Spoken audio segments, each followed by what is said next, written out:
Ha ha, thang thang thang naro, thang thang thang naro, ro so thang naro. Re re ra re re hai, re re ra re re re yo. Ha ha, no magic to ho ya le, no magic to ho ya le. Kongali you har re, kongali you har re, nunsi kapole. Re re ra re re hai, re re ra re re yo. Ha ha, panto begi so mang do, panto begi so mang do, lichipi pala, hi hi lichipi pala, chai ramba kananoda. Re re ra re hai, re re ra re yo. Hello, did you like the song? This is the folk song of Manipur, and this song is about the goddess of thunder and lightning. This folk song is accompanied by the musical instrument of Manipur, which is called as pena. Pena is an instrument which is similar to violin. The body of the instrument is made out of bamboo, which is attached to a coconut shell, something like this. So can we go to Manipur today? Manipur means a jeweled land. It is covered by beautiful hills with an oval-shaped valley at the center. About 90% of this place is covered by hills. The people who live in the hills are tribals, and there are about 29 major tribes in this place. The people who live in the valley are called as Meiteis or Manipuris, and they speak the language Manipuri. Agriculture is their main occupation. Manipuri black rice is well known for its aromatic flavor, and they say that the rice could be just had plain without any curry. And Manipuri dance, you must have heard about it. It's a classical dance which illustrates the eternal love of Lord Krishna and Radha. The dance is called as Rasalila. And Manipur is the birthplace of the sport modern polo. Polo is a game which is similar to hockey, and instead of the players running, the players they sit on the horseback, and they'll be having long handles to drive the wooden ball. Herbal plants grow on the hills of Manipur, and the grass that can heal and cure is found here, which we are going to see in our story. Can we go to the story? Long ago, there lived a man in a beautiful village in the hill of Manipur. The man's name was Ralgam. Ralgam was a strong and a wise man. Any problem in the village, they would go to Ralgam. Ralgam Bhaiya, did you see my hen? It is missing since morning. A woman would say, and immediately Ralgam would set off in search of the hen. And in no time he would be back with the hen. Such a smart man Ralgam was, and also a helpful man. One day Ralgam was going through the woods of Manipur. When he was going, he heard some hissing sound. Which animal hisses? It's the snake. Ralgam saw two snakes beautifully playing, hissing, rattling and rubbing their skins against each other.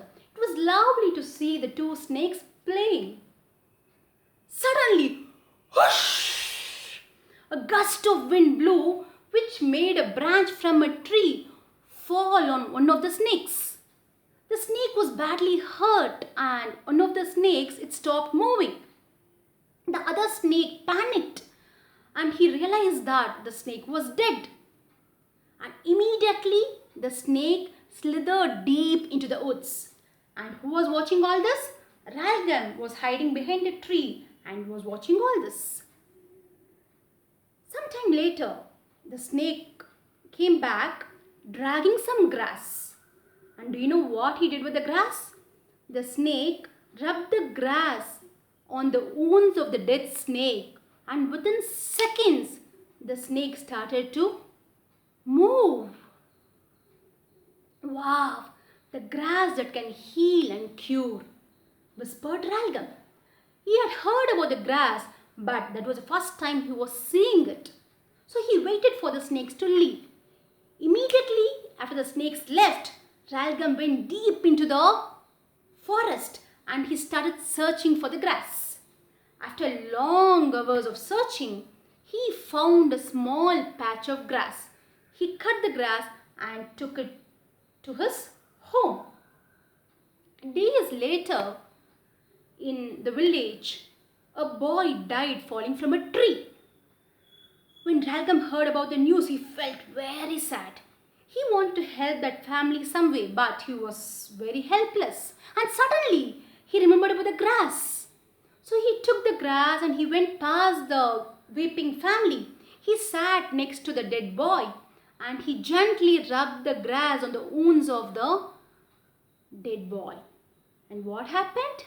Within seconds, this boy opened his eyes and he started to move. And everybody in his family, they rejoiced and they were so happy. And Ralgam was also very happy. So he took the remaining grass and he kept the grass safely in a small box. After days, he just checked the grass in the box and he saw that the grass had become moldy.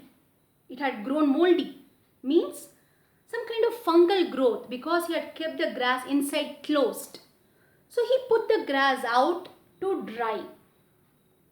And someone from above who knew about the power of the grass saw that.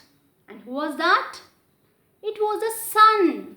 The sun knew about the power of the grass and he wanted to steal that grass. So next day, early morning, the sun came down to the earth and the moment when he set his foot in Ralgam's house, woo, woo, woo, woo, woo, Ralgam's faithful dog started to bark and Ralgam came out. And when sun saw Ralgam, he soared away. Because the sun knew how powerful Ralgam was and the sun didn't want to take a chance. The next day, the sun waited for Ralgam to leave his house. The moment Ralgam left his house, sun came down, went into his house and he heard the dog and he took away the grass. Ralgam returned after some time and he saw that his dog, he saw the dog lying down and he was badly hurt. And Ralgam felt very bad for the dog. And he saw that the grass was missing. And he knew who had taken the grass. Soothing his dog, he declared, I'm going to go up, fight with the sun and bring back the grass. And he decided to make a big ladder by joining the ladders to reach the sky. But he needed help for that. So he invited everybody in his village, all the people and all the animals for a grand feast. And he decided to take their help after the feast. But he forgot to call the white ants, the termites. The termites, they were very upset. So the feast was arranged and everybody, they came for the feast and they enjoyed the feast. And after that, they all sat down to make the big ladder. And the ladder was done, the ladder was made and it was set. And Ralgam began to climb up the ladder and behind him went his faithful dog. When they were at the top of the ladder, when they were about to touch the sky, the ladder began to shake. How? How did the ladder shake, children? Any idea? I told you that the white ants were upset, right? When Ralgam started to climb, you know what the white ants did? They chewed through the bottom of the ladder and they started biting the ladder, bottom of the ladder. When Ralgam was at the top, the white ants bit the bottom of the ladder clean. The ladder became weak and it crashed down to the earth. And what happened to Ralgam and his dog? They were just thrown far, very far away into the land of the tiger people. Tiger people? Who are they? They were the ones who had the face of the tiger and the body of humans. So Ralgam and his dog, they were badly hurt and they crawled with great difficulty to the first house they saw. And thankfully that was the house of the grandmother tiger woman with a kind heart. She helped them, she tended their wounds and she fed them. But meanwhile, it was a land of the tiger people, right? The tiger people started sniffing and they were able to smell the human flesh in their land. They searched everywhere by sniffing, and at last they found the place where the smell was coming from, and they surrounded the house of the tiger woman and they growled, "Here, tiger woman, we are able to smell the human flesh in your house and we know that there is some human in your house." The tiger woman came out and said, "Yeah, I've been waiting for you. There is a man inside my house. I will give him to you. But just see how dark it has become. So you come back in the morning, we'll be able to really enjoy him. So come in the morning." So the tiger woman, the tiger people, they agreed to it and they went dreaming about the feast they are going to have the next day. Meanwhile, at midnight, the tiger woman, she woke up Ralgam and his dog. And Ralgam and his dog, they crept quietly and they went out of the house and they started to run for their life. And the next day, early morning, the house was surrounded by the tiger people and they started growling, "Here, tiger woman, we have come. Go make the human to us." And the tiger woman came out and said, "Wait, just know he's getting up and don't shout. If he hears you, then he will run away. So just wait." So the tiger woman, and she went inside. The tiger people waited, but their teeth were so eager to taste the flesh. Again they growled. And the tiger woman came out and said, "Oh wait, he's just taking his bath. He's so dirty, and let him be clean so that your flesh will taste better." So the tiger woman and the tiger people, they patiently waited. And after some time, they again started to growl, "Here, tiger woman, bring the human, bring the man to us now." The tiger woman came out and said, "Wait, I have given him some rice to eat so that he becomes plump and fat and your flesh will be tastier." The tiger people waited, but they really grew impatient and they just barged into the house and they were surprised to see that the man was not there. They got very angry and they raced off in pursuit of their meal. Ralgam and his dog, they were running and suddenly they saw a huge storm of dust approaching them, and they were the tiger people. And Ralgam, when he was running, he threw some seeds out. He threw the seeds out which was given to him by the tiger woman. And from the seeds came out the thorny bushes which stopped the tiger people from chasing. The tiger people stopped looking at the thorny bushes, and meanwhile Ralgam took out his conch and flint. Flint is something like a rock which was used those days to make fire. So Ralgam, using the flint, he made fire and he sounded the conch. And hearing the sound of the conch and seeing the fire, the tiger people, they were terrified, gnashing their teeth and shaking their huge heads. And Scraping the air with their sharp nails, they went back to their land, disappointed. And Ralgam and his dog, they were so relieved, but they were so exhausted. They took rest for some time and they started to walk. They walked and walked and walked for months, and months became years. And at last, they were delighted to see some signs of human being. And they saw the hills and they started to search for their village, which was in a hill next to a oval-shaped valley.